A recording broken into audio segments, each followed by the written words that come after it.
So you're driving your car and you're getting lower back pain or upper back pain. Why is it there? What can you do about it? The first thing that you need to think about is, are we talking about a little drive 5 minutes down the road to the shops, or are we talking about a drive through to Europe? We're in London here, so 4, 5, 6 hours in the car. If it's the second one, then you need to be aware, do you know what? That's going to happen. You shouldn't be sat down for 4 or 5 hours on the trot, and most people will be uncomfortable and stiff if they sit for that long period, especially if they're slouching, so don't slouch. But if we're talking about patients and people, and maybe even you watching this video, where you're getting a little bit of back pain setting in even after 5 minutes of being sat down, you need to make some small changes that will potentially mean that you're not in as much pain when you get in the car, not as much pain when you get out of the car, and have all around a more pleasant driving experience. And you can take this and extrapolate it out to being in the cinema or sitting down at work, etc. These fundamental principles that I'm going to go through with you now are really applicable to any sort of prolonged sitting position, but particularly for those who get the pain coming on after a few moments of being sat down. Number one, you should have a nice smooth curve in your lower back.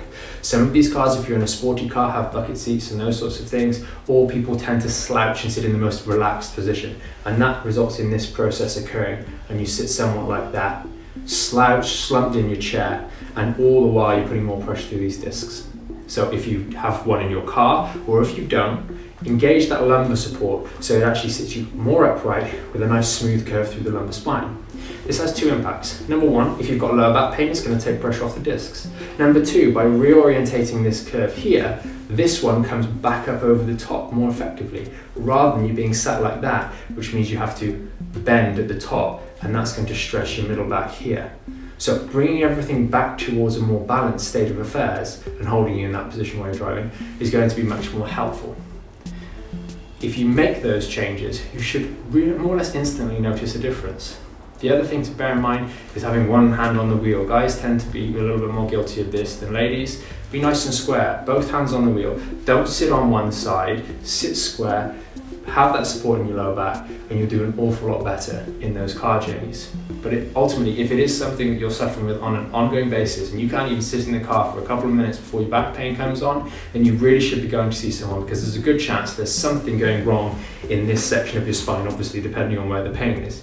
And actually seeing someone who can look at you properly, who can examine you properly, get to the bottom of what the problem is, will be able to help you much, much more effectively. And if this discomfort when you're sitting down for long periods is a warning sign of something that's actually going on, it's better to deal with it when it's minor discomfort when you're sitting in the car than when it's, I can't get to work because I'm in so much pain. So please be responsible, look after yourself, because it's so much easier. We know this from our experience. It's so much easier dealing with someone just before they have a crisis than trying to help them when they come in on crutches, because invariably you're limited with what you can do to the patient to help them.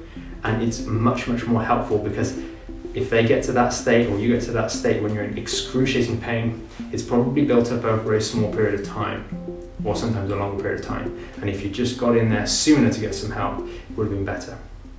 Thank you for watching. For videos on our Back in Shape program and how to get involved in that and work out from home to strengthen your back, click the link right here. For more recent uploads, then right up here. And if you want to subscribe so you don't miss any of our future videos and stay up to date with the latest back care advice, then subscribe to us above. Thanks again.